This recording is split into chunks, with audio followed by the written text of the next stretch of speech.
qulqulluu waaqa tokkotti ni amannaa. Ameen.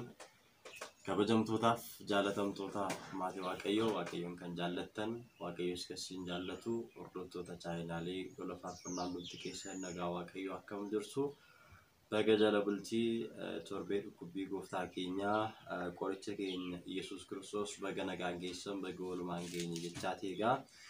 Guyyaa har'aa kana akka fedhaaf jaalala Waaqayyootti waa'ee torbee dhukkubbii yookiin immoo torbee gidiraa gooftaa keenya Yesuus Kiristoos keessa maaltu raawwatamu kan jedhuu fi torbeen dhukkubbii yookiin immoo samoona imaamaat kan jedhamu kun maal jechuudha kan jedhan gabaabsinee waliitiin ilaalla jechuudha.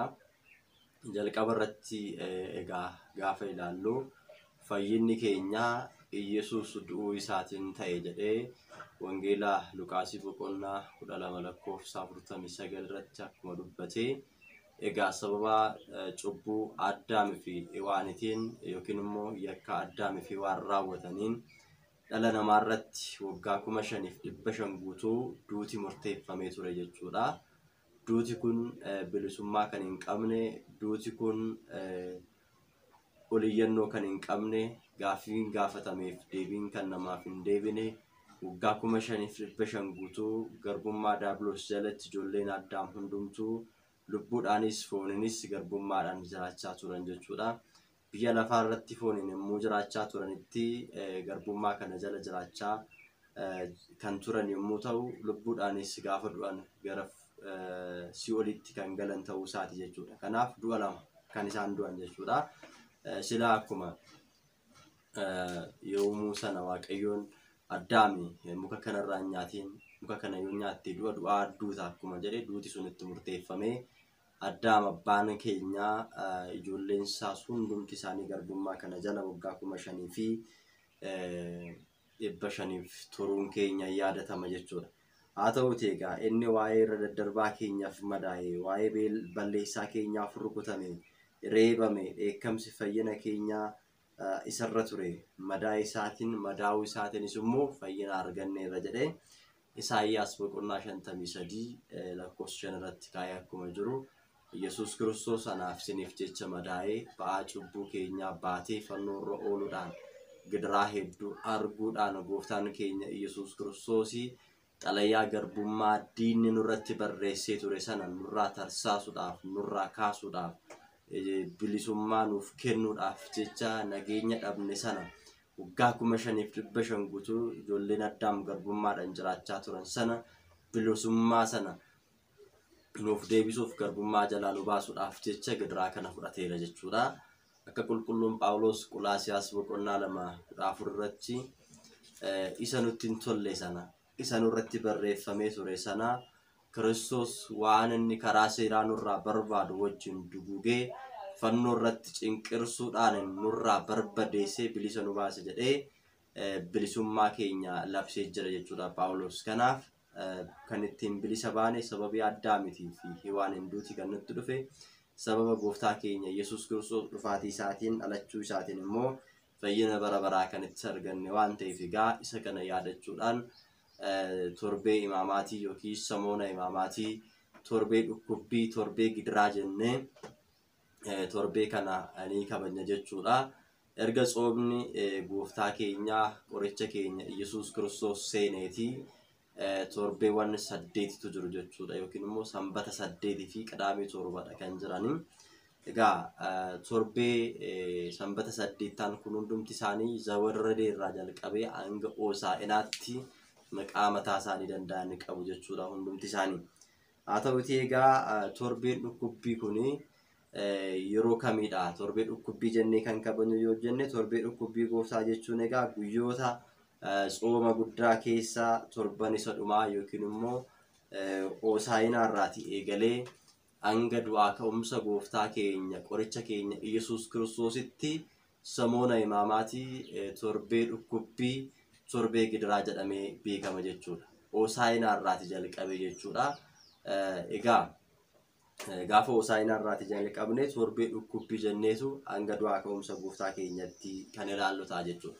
Egaa torbee kana keessatti gooftaan keenya nama ta'uu isaatiin gidiraa fi rakkoon adda addaa kan irratti gahee kan isarra qaqqabe ta'uu isaa kan itti yaadannudha jechuudha. Nama ta'uu isaatiin qofa nama isa ta'e Addaam badii balleesseen yakka raawwateen yakki itti muramee dheekkamsaatiin garbummaadhaan qabamee jiraachaa kan ture nama ta'ee nama nu taasisuudhaaf iddoo kabajaa ulfinaa sanatti nu deebisuudhaaf jecha gooftaan keenya qorichi keenya Iyesuus Kiristoos gidiraa guddaa ulfaataa sana baatee nuuf jecha reebamee, nuuf jecha garafamee, nuuf jecha kabalamee, nuuf jecha dhiitamee 6,666 nuuf jecha garafamee kaballaa diinaa nurraa kaasuuf nuuf jecha kabalamee gonfoo qoraattii mataatti kaawwatee akililii jireenyaa gonfoo jireenyaa sana nutti kaa'uudhaaf jecha gooftaan keenya qorichi keenya Iyesuus Kiristoos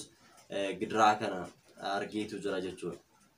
Akkuma qulqulluun Phaawulos ani fiigicha koo xumureera amantaa kiyya seegeera kanaan booddee gonfoo jireenyaatu na eeggata jedhee akkuma dubbate warreen Waaqayyotti amanan warreen seera Waaqayyo eeganii jiraatan ijoollee Kiristoos kan ta'an hundumti isaanii jireenya bara baraa akka argatanii fi gonfoo jireenyaa akka isaan gonfachuu danda'aniif kabaja ulfina mootummaa Waaqayyotti akka isaan argachuu danda'aniif jecha gooftaan keenya qorichi keenya Iyesuus Kiristoos gonfoo qoraattii sana mataa isaatti kaawwatee gidiraa keenya ba'aa keenya nurraa fuudhee baatee koottaa boqodhaa isin hin boqochiisa warreen dadhabdan ba'aan keessan kan isinitti ulfaate boqonnaa kan dhabdan garbummaadhaan jiraachaa kan turtan bilisummaa isiniifan kenna jedhee gooftaan keenya Iyesuus Kiristoos akkuma dubbate wangeela Maatiyos boqonnaa 11 lakkoofsa 28 irratti boqonnaa kana nuuf kennuudhaaf kabaja nurraa ka'ee sana nuuf deebisuudhaaf iddoo keenya kabajaa jalqabaa sanatti nu deebisuudhaaf jecha torbee kana keessa gidiraa guddaa kan inni itti arge ta'uusaa ni hubanna. Egaa gooftaan keenya qorichi keenya Iyesuus Kiristoos dhala namaa gidiraa fi garbummaa seexanaa haxxummaa seexanaa jalaa baasuudhaaf fedhaa fi eeyyama isaatiin jaallatee gidiraawwan kana kan simate malee uumamni yookiin dhalli namaa dirqamaatiin akka inni ba'aa kana fudhatu gidiraa kana akka inni baatuu fi kan itti murteesse hin jiru jechuudha. Jaallatee fedhii isaatiin isa garbummaa jala jiru Addaam fi ijoollee isaa garbummaa jalaa baasuudhaaf kan badee ture gara ofiisaatti deebisuudhaaf jaallatee ofiisaatiin fedha abbaatiin fedha ilmaa fedha hafuura qulqulluutiin gooftaan keenya Iyesuus Kiristoos ilma durboo Maariyaam gara samii irraati bu'ee gadamee saadha keenya qulqulleetti dubaroo Maariyaam keessa buluudhaan dhalatee nu fayyisuudhaaf dhufe jechuudha. Wangeela Yohaannis boqonnaa 3 lakkoofsa 16 gaafa dubbisnu akkana jedhamee barreeffameera. Waaqayyo tokkicha ilma isaa hanga kennuufitti tola biyya lafaa jaallateera kan isatti amanan hundumtuu jireenya bara baraa haa argataniif malee haa badaniif miti jedhee akkuma dubbatee ture warra badanii turan deebisuudhaaf jireenya kan dhabanii turan jireenya isaaniif kennuudhaaf dukkana keessa kan ture dukkana keessaa gara jireenya gara ifa bara baraatti nu deebisuudhaaf siyoolii keessaa gara gannataatti nu deebisuudhaaf salphina keenya nurraa kaasee ulfina nuuf kennuuf kennaa nurraa fuudhame nuuf deebisuuf dhiiga isaa qulqulluudhaan akka kabajamnuuf jecha gooftaan keenya Iyesuus Kiristoos fedha isaatiin jaallatee gidiraa kana baachuudhaaf dhufe jechuudha. Kanaaf Addaamiif waadaa galee qaba ilmoo keerraa dhaladheen si fayyisa jedheeneera. Dabalees boo'ichi kee aarsaan kee si fayyisu dhiigni kee kun si fayyisu anatu ba'aa kee gidiraa kee baatee si fayyisa jedhee waan dhufeef gidiraa sana baachuudhaaf jecha gooftaan keenya Iyesuus Kiristoos gara lafaatti waan dhufee gidiraa sana fudhateef egaa torbeen kun samoona imaamaati torbee gidiraa torbee dhukkubbii jedhamee waamama jechuudha. Torbeewwan dhukkubbii kan jedhaman kana keessatti gooftaan keenya Iyesuus Kiristoos dhukkubbiiwwan 13 argeetu jira jechuudha. Dhukkubbiiwwan kun egaa mataa rukutamuun jira, reebamuun, gororritti tufamuun, isarra darbee gonfoo qoraattii mataatti kaawwatee akkasumas 666 garafamuun, reebamuun kanarra darbee dhukkubbiiwwan gooftaan keenya Iyesuus Kiristoos simate dhukkubbiiwwan 13 ta'uu isaanii ni hubanna jechuudha. Haa ta'uutii egaa gabaabsinee gaafa laallu torbee dhukkubbiin kun maal jedhanii waamamu? guyyaa wiixataati gaafa Hoosaa'inaa irraa jalqabee guyyaa lammaffaa gaafa wiixataa irraa jalqabee hanga du'aa ka'umsa gooftaa keenya Yesuus Kiristoos hanga halkan Qidaamee halkan keessaa hanga sa'aatii 6tti hanga gooftaan keenya Yesuus Kiristoos du'aa ka'utti guyyaawwan kuni torbee dhukkubbii jedhamanii waamamu jechuudha. Inni jalqabaa guyyaa wiixataati. Guyyaa wiixataa kanatti taatee maaltu raawwatame? Gooftaan keenya Yesuus Kiristoos maal raawwate kan jedhu yoo laalle guyyaa kanatti gooftaan keenya Yesuus Kiristoos Biitaaniyaadhaatii ka'ee gara Yerusaalemitti deemee baala yookiin muka balasii jedhamu yookiin arbuu jedhamu firii isaa irra barbaadee irraa guuruudhaaf ture jedha.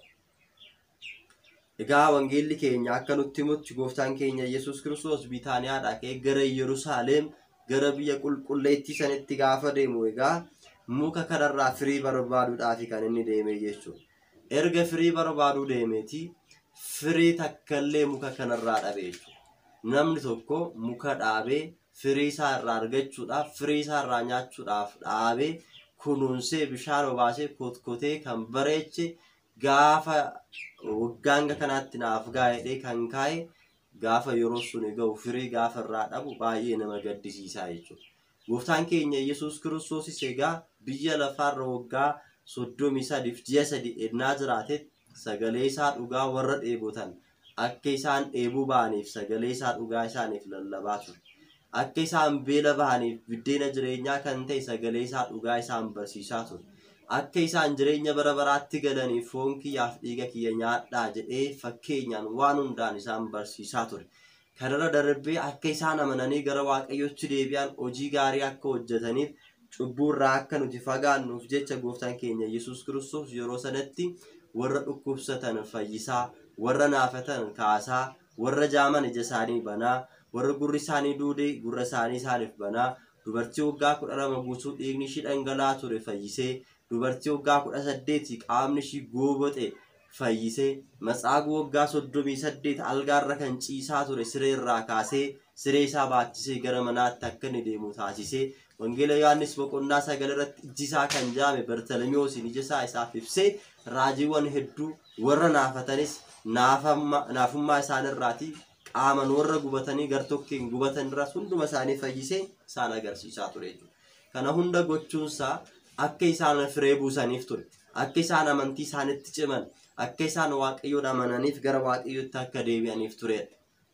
Gooftaan keenya Yesuus Kiristoos kana hunda raawwate gabaa 5 ol kan ta'an isa duukaa kan bu'aa turan biddeena 5 qurxummii 2 beela isaan baasee nyaachisee masoobiin 12 akka raafu kan taasisee fi jireenya bara baraa biddeena jireenya bara baraa akka ta'e isaanitti himuuf fuula isaanii akka isarraan garagalchineef amantii isaaniitiin akka booddeetti hin deebineef cimanii akka dhaabbataniif waa baay'eedhaan fakkeenya isaaniif kennee isaan barsiisaa isaan gorsaa hojiidhaan isa agarsiisaa kan ture. Egaa saba kana laalee ilaaluudhaaf amantii isaanii sana madaaluudhaaf firee isaan irraa dhabe. Gaafa muka harbuu kana laalee firee irraa dhabu ina baaree. Kana jechuun egaa nutis barannee sagalee Waaqayyoo hubannee mana kiristaanaa yookiin bataskaana yeroo hunda ni deddeebina garuu firee hin qabnu jechuudha. Firee inni jedhamu cubbuu keenya irraan deebine, gaabbii hin galle, fooniif dhiiga Waaqayyoo hin fudhanne, gara Waaqayyootti hin deebine, hiyyeessota hin gargaarre, hojii gaarii hin qabnu jechuudha. Gaafa kana Kiristoos nutti gaddaa jechuudha. Gaafa kana Waaqayyoon nutti gaddaa jechuudha. Gaafa kana nu eebbisuu dhiisee nu abaaraa jechuudha. Mucaan tokko abbaan tokko mucaasaa gaafa ergatu tole jedhee abbaa isaatiif mucaan sun gaafa ergameef in eebbisa. Guddadhu ilma koo iddoo guddaa gahee jedhee in eebbisaa jechuudha. Yoo inni dide garuu in abaara. Akkana gubadhu jedhanii abbooliin keenya yeroo tokko ni abaaru jechuudha. Kanaafi akkuma sana gooftaan keenya Yesuus Kiristoosis muka balasii sana lammaffaa deebi'ee firii sirraan argamin jedhee abaareera. Firii sirraa barbaadeen dhabe, fireen sirraan argamin bu'aa hin buusin jedhee abaara. Kanaafi sabni sun gabaa 5 ol kan ta'an sabni kiristaanaa hundumtuu Kiristoositti kan amanaa turan Kiristoos gaafa deebi'ee isaan laalu firii dhabanidha.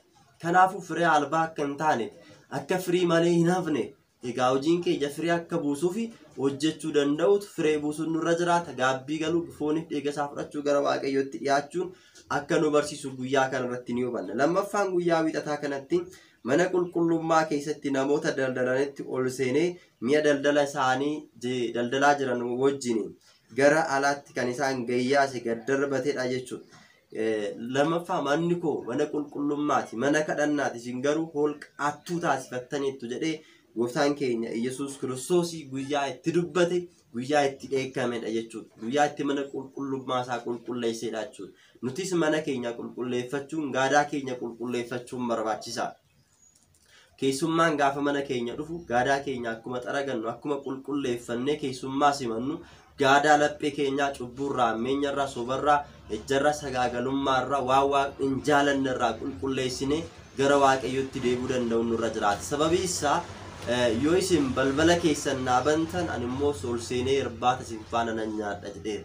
Kunoo balbalarra dhaabbadheen balbala keessan rukutaa jira. Isin yoo balbala naa bantan ani immoo ol seeneen irbaata isin faana nyaadha jedheera.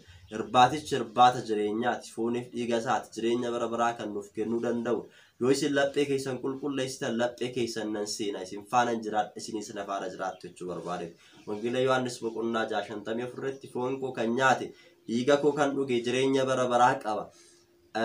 Ani isa keessan jira, innis na keessa jira jedhee akkuma dubbate sana jechuudha. Kiristoos akka nu keessa jiraatuuf nus immoo isa wajjin akka jiraannuu fi laphee keenya qulqulleeffachuun barbaachisaadha.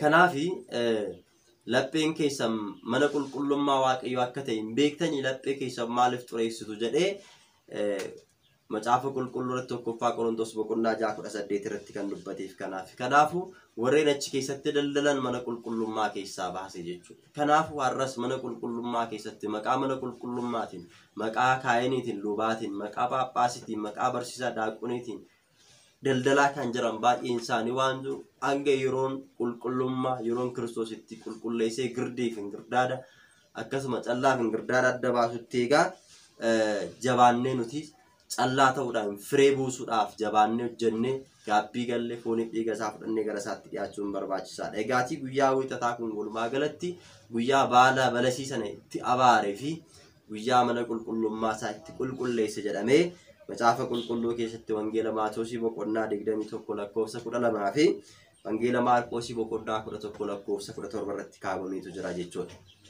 Inni lammaffaa guyyaa kibxataati. Guyyaan kibxataa kun immoo barsiisonni Fariisotaa aangoo inni ittiin raajiiwwan yookiin dinqii inni ittiin raawwatu guyyaa itti gaafatanidha jechuudha. Guyyaa gaafii jedhamee beekama jechuudha guyyaan kibxataa. Imaamaatii keessa jechuudha. Guyyaan kibxataa kun guyyaa gaafiiti. Gaafii kana maal jedhanii gaafatan Fariisonni inni mana qulqullummaa keessatti barsiisu hafuurota hamaa yeroo inni baasu ilaalanii gara isaatti siqanii aangoo maalitiin hafuura hamaa baasta jedhanii Yesuus Kiristoosiin gaafatan. Gaafii isaanii kun baruudhaaf miti. Aangoo maalitiif hafuura hamaa baastaa, aangoo maalitiin kana goota jedhanii gaafa isa gaafatan egaa barachuudhaaf yookiin immoo jireenya ittiin argachuudhaaf osoo hin taane Yesuus Kiristoos ittiin qoruudhaaf jechuudha. Kanaaf gooftaan keenya Yesuus Kiristoos immoo deebii kana isaaniif deebisuudhaan dursa ammeenya isaanii ilaalee isaan deebisee gaafate jechuudha. Maal jedheeti isaan gaafate? Ani aangoon ittiin hafuurota hamoo baasu isinitti nan himaa, gaafii tokko garuu isiniin gaafadhaa jedhe. Cuuphaan Yohaannis samiidhaa kennamte moo lafaati? Gaafii kana naaf deebisaadha isaan gaafate jechuudha. Yohaannis cuuphaan Yordaanositti cuuphaa jira. Warreen cubbuu hojjetan gara Waaqayyootti deebi'aa jedhee daandii Kiristoos sirreessaa jira waan ta'eef kanaafi cuuphaan kun eessaa isaaf kennamte jedhee gaafate. Gaafa kana egaatii Fariisonni walii isaanii wajjin maal jennee deebisna jedhanii mari'atan. Sababii isaayyuu samiirraa yoo nuun jedhe samiirraa yoo jenneen maaliif itti namanne nuun jedha. Isaan waan itti namanneef cuuphaa Yohaannis. Yoommoo lafaati jenneen sabni Yerusaalem Israa'el immoo Yohaannis akka qulqulluu tokkotti yookiin raajii tokkotti waan laalale. Nama raajii kana qulqulluu kana xureessedhanii dhagaadhaan rukutu waan ta'eefiyyuu waan jennuun hin qabnu hin beeknu jennaan jedhanii deebisaniif jechuudha. Deebi'anii nuti hin beeknu jedhanii jechuudha. Osoo beekanu osoo Waaqaa samiirraa isaa kennamte ta'uusii beekanu kennaa qulqulluu kun Yohaannis ittiin aangoon inni ittiin cuubusu Waaqayyo biraa akka isaaf kenname samiirraa akka isaaf kenname osoo beekanu dhugaa kana gaafa dhoksan laphee isaanii ilaalee Kiristoos maal jedheeni egaa anis isinitti himu jedhee hin beeku hin jenneen anis isinitti himu jedhee egaati guyyaa kana guyyaa gaafii jedhamtee beekamti. Har'as egaa laphee isaanii dhugaa osoo beeku karaan dhugaa ishii kam akka taate osoo beekanu karaan jireenya bara baraatti nama geessitu ishii kam akka taate osoo beekanu ortodoksii tawaahidoo ta'uu osoo beekanu karaa sirrii sanarraati goranii dhugaa dhoksanii soba kan lallaban wangeela dhugaa kan jallisan firdii kan ofirratti fidan hedduu isaaniitu jiru jechuudha. Kanaaf fariisonnis akkuma kana dhugaa kana dhoksanii jechuudha. Gaafii kana gaafatan guyyaan kun guyyaa gaafii jedhamee beekama. Wangeela Maarqos boqonnaa 11 lakkoofsa 7 fi akkasuma wangeela Maatewos boqonnaa 21:13 irratti Luqaas 21:23 irratti isin arganna jechuudha. Akkasuma guyyaan kun egaa guyyaa barumsaati. Guyyaa barumsaallee jedhamee beekama. Gooftaan keenya Yesuus Kiristoos mana qulqullummaa keessatti gaafa wiixataa erga mana qulqullummaa keessaati warreen achi keessatti daldalan yaaseen booddee warreen afan immoo warreen hojii gaarii hojjetan immoo guyyaa itti isaan barsiise guyyaa akka isaan amantaa isaaniitti akka isaan cimaniif isaan hubachiise jedhee wangeela Maatewos boqonnaa 25:46 irratti kaa'ee jira waan ta'eef iyyuu guyyaan kun guyyaa gaafii fi guyyaa barumsaa jedhamee beekama. Sadaffaan guyyaa roobiiti. Guyyaan roobii immoo hangafni lubootaa Yihuudootaa barsiisotni fariisotaa guyyaa gooftaa qabuuf itti mari'atan waan ta'eef guyyaan kun guyyaa marii yookiin guyyaa murtii Yihuudootaa jedhamee beekama jechuudha. Sababii isaas gooftaa keenya qoricha keenya Yesuus Kiristoos fannoo irra oolchuudhaaf guyyaa itti mari'atan akkamittiin akka isa argachuu danda'anii fi isa qabachuu danda'an akkamitti akka fannoo irra oolchuu danda'an guyyaa itti mari'atanii jechuudha. Mari'achuurras darbee guyyaa itti murteessan jechuudha. Egaati malli isaan ittiin gooftaa keenya Yesuus Kiristoos argatan keessaa yoo laalle qulqulluu Yohaannis wangeelaawiin qulqulluu Yohaannisii fi gooftaan keenya Yesuus Kiristoos bifaan walitti dhiyaatu wal fakkaatu dheerinni isaanis walitti dhiyaata waan ta'eef Yihuudoonnii fi Fariisonni gooftaa keenya Yesuus Kiristoosii fi Yohaannisiin addaan baasanii qabachuudhaaf isaan itti mijachuu dide. Dabalatas immoo gooftaan keenya Yesuus Kiristoos egaa sagalee dhugaa jireenyaa barsiisaa waan ta'eef gara tabbaatti ol ba'ee yeroo hunda jireenya isaa achirratti dabarsa waan ta'eef akkuma abbooliin keenya gadaamatti dabarsan fakkeenya gadaamaa fakkeenya mootummaa waaqayyoo kan taate gara tabbaatti gaara Dabra Zayitii irratti waan yeroo hunda dabarsuuf kadhatuu fi argachuudhaaf baay'ee waan itti ulfaateef malaa turan. Duuka boota keessaati inni tokko Yihuudaan laphee isaa keessa seexanni bulee waan tureef Yesuus Kiristoosin dabarsee qarshii 30tti gurgurachuudhaaf Yihuudoota faana walii gale jechuudha. Kanaafu gaafa walii galu walii galtee isaan irratti maal waliin jedhanii ati Kiristoosin dabarsitee yoo nuuf kennite nutti agarsiiste qarshii 30 siif murteessiniirraa jedhanii qarshii kana murteessaniif jechuudha. Kanaafu innis malli itti isinii qabu Yohaannisii fi Kiristoos waan wal fakkaataniif iyyuu isa nani qabee dhungadhu dursa beekaatii isa ta'uusaa beekaatii qabadhaa jedhee akkaataa kanaan mallattoodhaan walii galan jechuudha. Dhungoodhaan walii galan nan dhungadha jedhee walii galan jechuudha.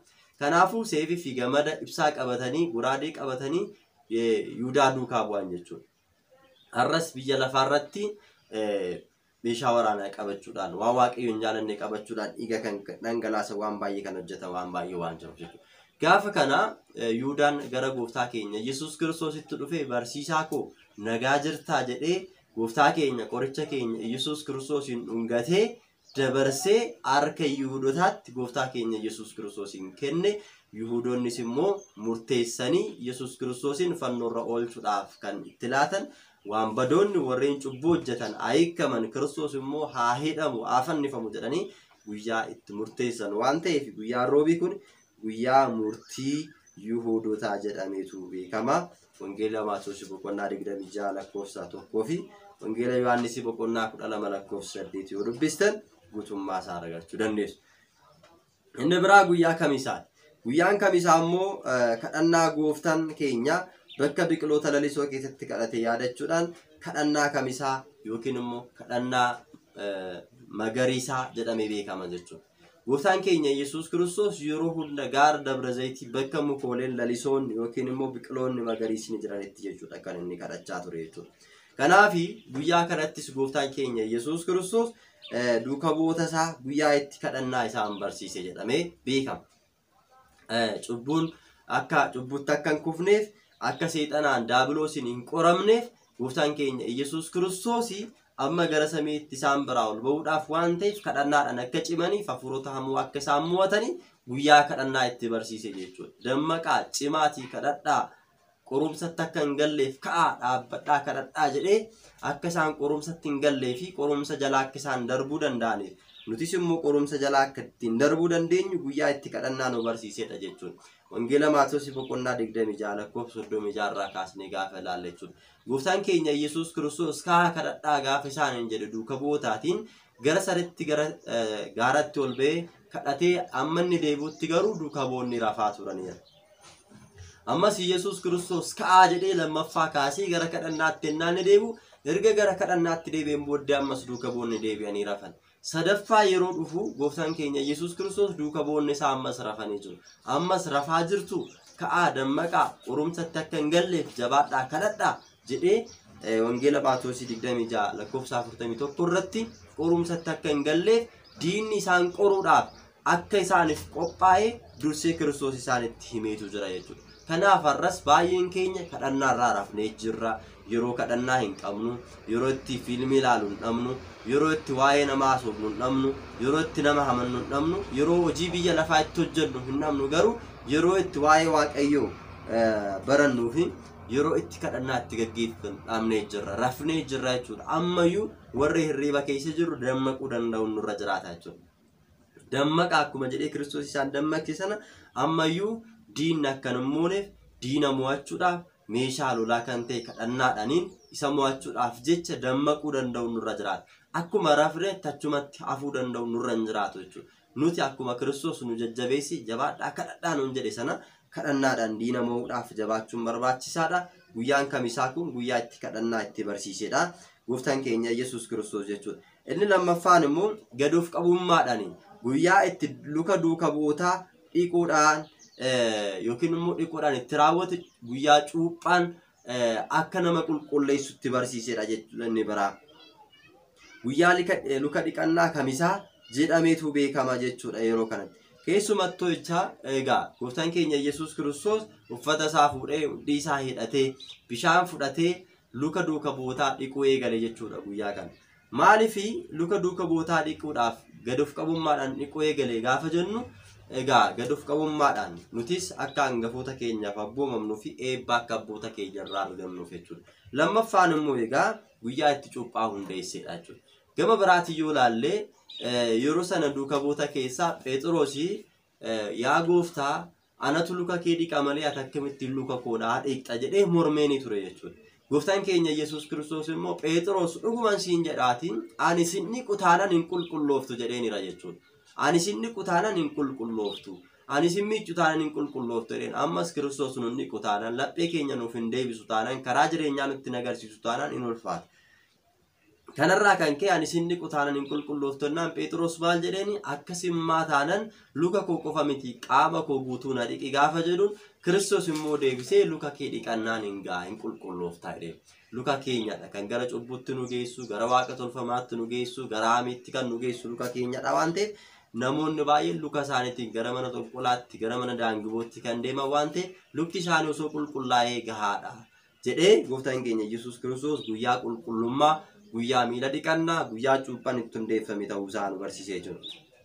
Wangeela Maatewos boqonnaa 26 lakkoofsa 26 yoo kaasne immoo guyyaan kun immoo guyyaa iccitii jedhamee beekama jechuudha. Guyyaa itti iccitii qurbaana yookiin immoo foonii fi dhiiga Waaqayyoo guyyaa itti hundeesse jedhee kaa'eetu jira jechuudha. Kana gaafa jennu qoodhaa foon koo nyaadhaa, kun immoo dhiiga kiyyaa dhugaa, kan immoo yaadannoo kiyyaaf taasisaa jedhee yeroo nyaattan yeroo dhugdan siniif madaa'uu koo siniif reebamuu koo fannoorra siniif ooluu koo yaadachaa nyaadhaa dhugaa jedhee gooftaan keenya Yesuus Kiristoos duuka bu'oota isaatiif eebistii sana eebbisee waa'inii sana eebbisee amaanaawwii kan ta'e nutis immoo abbooliin mana qulqullummaa keessatti eebbisanii sirna qulqulleessaadhaan qulqulleessanii kan nuuf kennan fooniif dhiiga isaa guyyaa itti hundeesse kun guyyaa kamisaa jedhamee guyyaa kakuu haaraa jedhamee beekama jechuudha.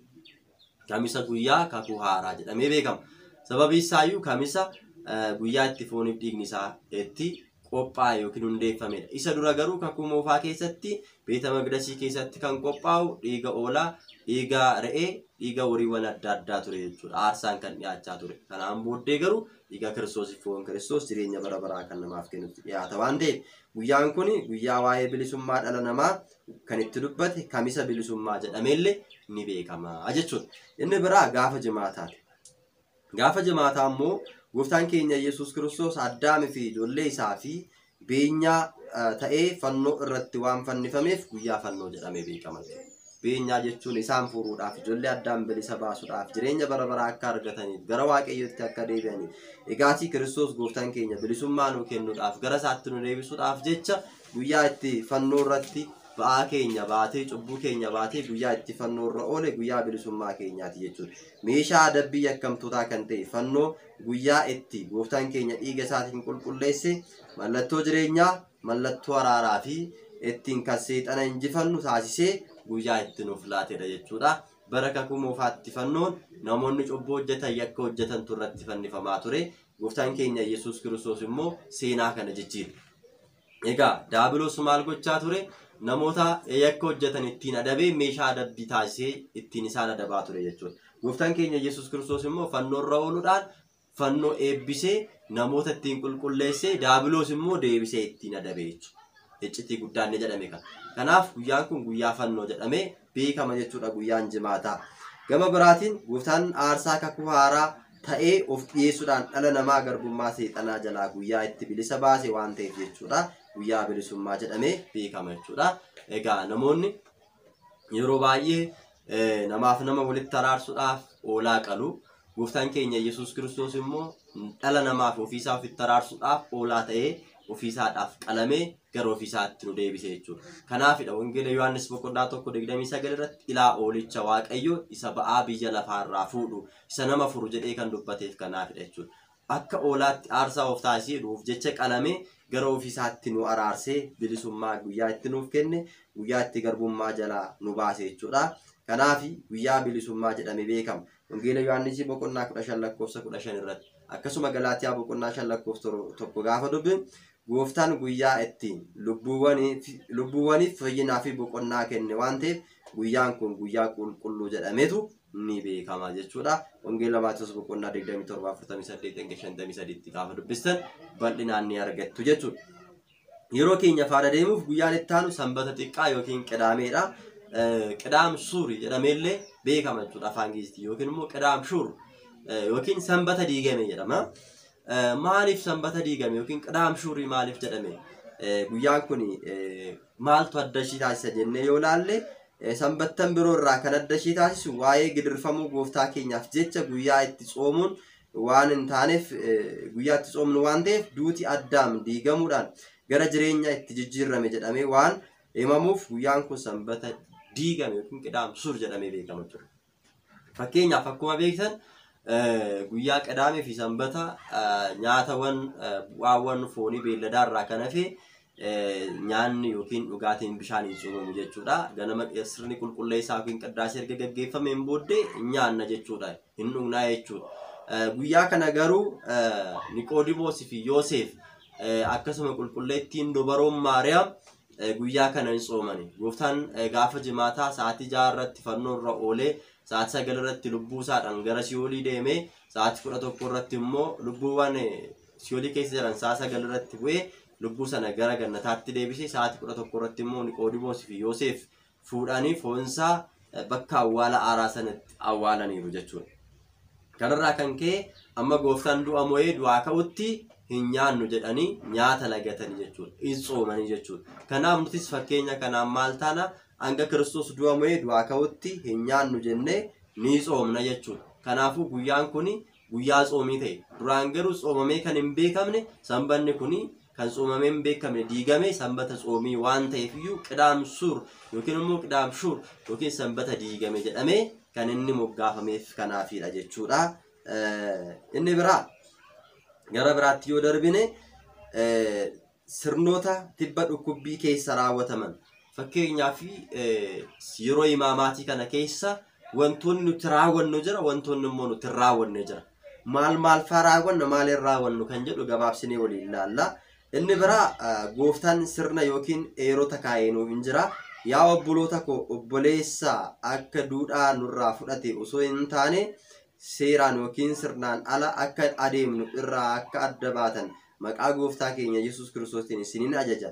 Nuyi fakkaachuun akkamitti isinirraa eegamuu hin beektu isin biratti nuti seeraan ala hin deemne waan ta'eef jedhee Phaawulos waa'ee amantaa keenyaa warra nu fakkaataniif fakkaanne addaan baasee Tasalonqeessa 2:3-7 dubbatee jira jechuudha. Wantoonni tibba dhukkubbii kana keessa raawwataman maali? Wantoonni torbee imaamaatii kana keessa raawwataman maali yoo jenne tokkoffaan jilbeeffannaa yookiin saganni torbee kana keessa raawwatama jechuudha. Torbeen kuni akka kakuu moofaatti ilaalama. Gaafa wiixataarraa jalqabee hanga gaafa du'aa ka'umsa gooftaatti hanga gaafa qadaamii halkan keessaa sa'aatii 6tti torbeewwan kun maal jedhameetu beekama? Torbee kakuu moofaa jedhamee beekama jechuudha. Torbee sana keessa daabiloos kan itti moo'e yeroo sana yaadachuudhaaf gidiraa sana yaadachuudhaaf akka kakuu moofaatti ilaalama. Haa ta'u malee ni jilbeeffannaa hin kadhanna jechuudha. Tibba kana keessa si'a 41 kiraalaayisoo yookiin immoo maaloo yaa gooftaa naaf dhiisi jennee hin kadhanna jechuudha. Si'a 12 yaa abbaa keenya hojjechaa yeedaleeffamaa baay'isnee hin jilbeeffannaa. Akkasuma maqaa gooftaa keenyaatti Yesuus Kiristoos Amaanu'eelitiin Adoonaay Masii Tsaba'oot jedhuudhaan waammachuudhaan hin jilbeeffannaa jechuudha. Yeroo waan darbe akkuma waa'ee jilbeeffannaa yookiin sagadaa irratti isiniif barreesse kiraalaayisoo jechaa hin kadhannaa yaa abbaa keenya jechaa akkasuma immoo Adoonaay Tsaba'oot Elshadaay እግዚአብሔር ቅዱስ ኃያል jechaa haala kanaatiin torbee kana keessa waa'ee waaqummaa isaa yaadachaa gidiraa isarra ga'e kana immoo gidiraas ba'aa keenya nuuf baachuu isaa yaadachaa hin kadhanna hin jilbeeffanna gara isaatti waanna jechuudha. Tibba dhukkubbii torbee imaamaatii kana keessa irra jireessi sagadadha jechuudha. Baay'ee sagadama jechuudha. Namoonnis mana isaaniittis bataskaana dhufanis hin sagadama jechuudha. Torbee kana keessa akkaataa kanaan sagadama. Lammaffaan kadhannaa. Tibba kana keessatti sa'aatii 24 keessatti sa'aatiin dubbisaa fi kadhannaa 10tu jiru jechuudha. Akka yeroo kaan osoo hin ta'in addadha jechuudha. Sa'aatii 10tu jiru. Duraan meeqa ture? 7 kan ture gara 10tti ol siqa jechuudha torbee kana keessa.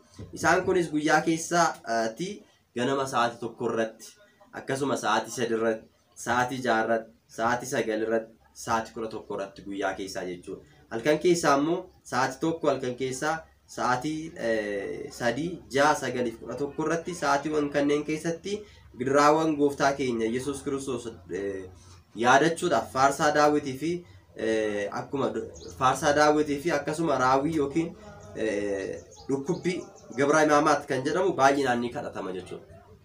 Egaa torbee kana keessatti kan akka Wuddaasee Maaramii, Galata Maaramii wantoonni gara biraa miti jechuudha. Baay'ee kan kadhataman torbee imaamaat kana keessatti. Sababiin isaayyuu waa'een Galata Maaramii, Durboo Maaramii, Wuddaasee Maaramii kan dhufe kakuu haaraa keessattidha jechuudha. Garuu inni sun torbee garbummaa waan ta'eef yeroo garbummaa kakuu moofaa yaadachuu waan ta'eef torbeewwan kana keessa baay'inaan kan dubbifamu kan kadhatamu faaruuwwan Daawitii fi gibra imaamaat yookiin immoo torbee dhukkubbii kitaaba dhukkubbii kan jedhu waa'ee dhukkubbii gooftaa kan yaadatamuu fi kan kadhatamu yeroo kanadha jechuudha. Inni biraas oobana. Tibba kana keessatti nyaatawwan hedduu irraa of qusanna jechuudha kan duraa caala jechuudha. Warra danda'ameef immoo galgala keessaa hanga sa'aatii 11tti soomama. Duraan hanga sa'aatii 9tti kan soomamu amma garuu warri danda'ee soome hanga sa'aatii 11tti akka soomu inni gorfama. Nyaata nuti nyaachuu qabnu keessaa immoo nyaata akka qorsoo kan akka daabboo bishaan ashaboodhaan wanti bishaan yookiin immoo ashaboon itti baay'atu kan nyaatamu jechuudha. Sababiin isaayyuu egaa ashaboon gaafa nyaannu nama gubaa akkasuma egaa dhukkubbii isaa sana yaadachuudhaaf egaa qixxaa goggogaa fa'aa nyaatu jechuudha abbootiin yeroo baay'ee. Kanaaf yeroo kana keessa sirriitti kadhachuu soomuun jilbeeffachuun hin barbaachisa jechuudha. Wantoonni immoo torbee dhukkubbii kana keessa raawwatamne hin barbaachifne jiru jechuudha. Inni jalqabaa wal dhungachuun hin danda'amu torbee kana keessa. Sababii isaayyuu gooftaan keenya Yesuus Kiristoos harka Yihuudootaatti kan inni kenne yookiin immoo dabarsee kan inni laate Yihuudaan barsiisaa koo nagaa jirtaa jedhee dhungateetu jechuudha. Dhungatee waan laateef dabarsee waan kenneef torbee kana keessa namni dhungatu akka Yihuudaattii fi Yihuudootaatti ilaalama jechuudha. Kanaafuu gooftaan keenya Yesuus Kiristoos dabarfamee kan kenname dhungoodhaan dhungatameeti waan ta'eef isa kana yaadachuudhaaf waliin dhungatamu jechuudha. Nagaa waliin gaafatan harkaan. Egaa ndawum bara kana immoo surumayyuu akka nagaa waliin gaafanneef koronaadhaan daabiloos karaa cufeera jechuudha. Akkuma sana egaa yeroo baay'ee garuu namoonni rakkachaa turan bara kanarree hin salphata jedhee yaada jechuudha. Kanaaf nagaa waliin gaafatan jechuudha torbee kana keessa jechuudha. Hirmaachuudha jechuudha.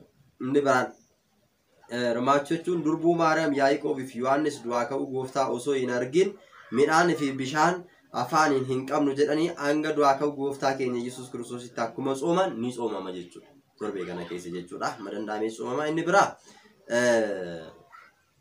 torbicha erga darbeen booddee torbeema kana keessa beeqilaadhaan affeelamee gulbaana yookiin immoo shuummoo kan jedhamu hojjetama jechuudha. Torbee kana keessa wantoota hojjetaman keessaa immoo jechuudha. Beeqilaa qamadii boqqolloo irraa qophaa'uun guyyaa kamisaa kan nyaatamu yoo ta'u, kaanis gadda yookiin immoo tibba sana ibsuudhaaf kan raawwatamudha jechuudha. Fakkeenya namni gaafa du'e maaltu nyaatama? Suummootu nyaatama. Akkuma kana dhukkubbii gooftaa kana yaadachuudhaaf qaamni isaa akka suummoo sanitti anaafsiniif jecha lallaafuu isaa yaadachuudhaaf jecha suummoon kun egaa qamadii beeqilaa irraa boqqolloo irraati walitti hojjetame hin nyaatama jechuudha. Wantoonni kun hundumti isaanii jajjaboo turan. Beeqilaa soo fudhattan, boqqolloo soo fudhattan, qamadii soo fudhattan midhaan jiran keessa midhaan firee qabanii fi jajjaboo turan baay'ee jabaatu. Garuu gaafa immoo affeelamanii dhufan maal ta'u? Illaafu jechuudha. Akkuma kana gooftaan keenya Yesuus Kiristoos qaama foonii keenya isa uffatee jiruutiin maal ta'eera? Laafeera. Qaama sanaan dadhabeera. Qaama sanaatiin du'eera. Kana yaadachuudhaaf jecha bulgaan yookiin suummoon kun qophaa'ee nyaatama jechuudha. Inni biraa baala ejersaadhaan rukutamuun gaafa jimaataa erga gooftaan keenya Yesuus Kiristoos fannoo irra ooleetiin booddee sa'aatii 11 yennaa ta'u abbooliin kadhannaa xumuranii maal godhu? Baala ejersaatiin nu rukutu jechuudha. Kun immoo tibba kana keessatti kiristaanonni cubbuu raawwatan lubootatti himachuudhaan baala ejersaatiin rukutamanii ni sagadu, hin jilbeeffatu jechuudha. Kunis fakkeenya rukutamuu gooftaa keenya, reebamuu gooftaa keenya yaadachuudhaaf jecha baala ejersaatiin abbooliin nu rukutu. Baalli ejersaa fakkeenya nageenyaa, kennaadha. Kennaa fi yuudadhaan gaabbii gali jettee kan itti dubbatte waan ta'eefidha jechuudha. Kan baay'ee isin ajaa'ibu yuudaan gooftaa keenya Yesuus Kiristoos qarshii 30 erga dabarsee gurgureen booddee qarshii san erga fudhateen booddee erga gooftaan keenya Yesuus Kiristoos qabameen booddee hin gadde jechuudha. Hin gaabbee jechuudha. Gaabbee maal godhe? Qarshii sana fuudhee yuudotatti geesse ani kanaan booddee qarshii keessan hin barbaadu jedhee qarshii sana fuudhee isaanitti darbate jechuudha. Aareetu jechuudha. Kanarraa kan ka'e nuti egaa barbaaddus barbaachuu baattus nuti kan barbaadnu arganne irra waan ta'eef dhimma keetiidhanii qarshii sana fuudhanii lafa ittiin bitan iddoo awwaalaa jechuudha. Lafa sana immoo lafa dhiigaa jedhanii moggaasan. Sababii isaayyuu qarshichi qarshii dhiigaati waan ta'eef Kiristoos dabarsee waan itti kenneef jechuudha. Kanarraa kan ka'e egaa Yuudaan maal yaadee? Aaree of ajjeesuu deeme jechuudha. Gaafa of ajjeesu immoo bilxummaadhaan of ajjeesuu kan barbaade. Fakkeenyaaf Yesuus Kiristoos amma fannoo irra oolee jira. Fannoo irra erga ooleen booddee immoo gaafa fannoo irra oolee foonii fi lubbuu isaa adda adda baate gara si'oolii deemee warra si'oolii keessa jiran gara gannataatti akka dabarsu waan beekuuf dursee of ajjeesee lubbuudhaan si'oolii deemee yeroo Kiristoos dhufee lubbuuwwan sana baasu isaa wajjin bahee gara gannataatti seenuudhaaf ture jechuudha. Bilxafiidha. Osoo gaabbiin galiin dursee of ajjeesee jechuudha. Kanarraa kan ka'e Yuudaan of ajjeesuudhaaf dhaqee baala ejersaa irratti of fannisuu dhaqee jechuudha. Gaafa kana baala ejersaa gaafa inni of fannisee itti gadi of dhiisu baala ejersaa jalaa gad jettee Yuudaa akkanatti hin ta'u gaabbii galii. Mootummaa Waaqayyoo salphaatti hin galamu. Cubbuu hojjetteef yakka hojjetteef gaabbii galii jettee baala ejersaatti dubbatte jechuudha. Inni dide jechuudha. Osoo inni baala ejersaa sana taaggalu baala ejersaa gaafa inni amma hidhe dheetoo itti of fannisuudhaaf jedhe jalaa gad jetti. Innaa inni immoo finyicha irraa hiike immoo jalaa ol deebiti. Otoo akkaataa kanaa wajjin taaggalanu sa'aatii 9 gahee gooftaan keenya Yesuus Kiristoos lubbuudhaan gara si'oolii seenee si'oolii keessa warra jiran hunduma isaanii yaasee gara gannataatti erga galcheen booddee Yuudaan hin du'e. Kobaasaa osoo humtuun jiraatiin jalqabaaf namni si'oolii gale gooftaan keenya Yesuus Kiristoos erga si'oolii keessaa namoota baaseen booddee lubbuuwwan achi jiran keessaa baasee kakuu haaraa jalqabaaf namni si'oolii gale Yuudaadha jechuudha. Jalqaba irratti jechuudha. Jalqaba irratti dhaqee kobaasaa si'oolii gale jechuudha. Kanaafuu gaabbii galaa kan jedhamuuf kanaafidha. Nissaa inni gaba wada si'ool እንዳንገባ gaabbii agallu gara si'oolitti akka hin galle kan jedhanii abbootiin faarfataniif kanaafu baalee jarsaatiin rukutamuun fakkeenya kana yaadachuudhaaf jechuudha. Gaabbii akka galluuf nageenya labsa waan ta'eef jechuudha. Inni biraa caffee yookiin allaadduu abbootiin keenya iniru jechuudha. Gooftaan keenya du'aa ka'uu isaa akka nuuf ibseef kan ittiin ibsinu yoo ta'u, fakkeenya gonfoo qoraattii gooftaan keenya kaawwate jechuudhaan mataa keenyatti hidhanna jechuudha. Isarra darbee walumaa galatti torbee kana keessa kakuu moofaatti inni ilaalama akkuma jenne jechuudha. Torbee kana keessa egaa walumaa galatti gooftaan keenya Yesuus Kiristoos nageenya kan itti nuuf labsi. Du'aa gaafa ka'u nageenya sana labsuudhaaf allaaddoo yookiin caffee lafa dachee magariisa irraa muranii waan magariisa sana abbootiin maal godhu? Abbootiin mana namaarra deemanii nageenya labsu. Kiristoos du'aa ka'eera, nageenyi nuuf ta'eera, garbummaan sun nurraa darbeera, bilisummaa arganneerra, gonfoon qoraattii nurraa ka'ee gonfoo jireenyaa arganneera jedhanii mallattoo nageenyaa kan ta'e baala magariisa sana egaatii zambaabaa sana maal godhu? Mataa isaaniitti ni kaawwatu jechuudha. Kanaafuu mallattoo nageenyaa Kiristoos du'aa ka'uusaa kan itti labsamudha jechuudha. Kanaaf torbeen kun egaa kana fakkaata. Gooftaan keenya Yesuus Kiristoos immoo jechuun torba fannoo irratti dubbatee jira. Jechoonni sun maal inni kan jedhu yeroo biraa wajjin deebinee ilaalla. Egaa sheer gochuudhaan waliif dabarsaa. Ayyaanni kun ayyaana nagaa, soomni kun kan nagaa kan jaalalaa, saganni kun kan nagaa kan eebbaa Waaqayyo nu haa taasisu, kan ittiin diina keenya diiyaabiloosiin injifannu, kan ittiin nageenya argannu, kan ittiin eebbaa argannu, Waaqayyoon hunduma keenyaaf nuuf haa taasisu. Wasbaata ለእግዚአብሔር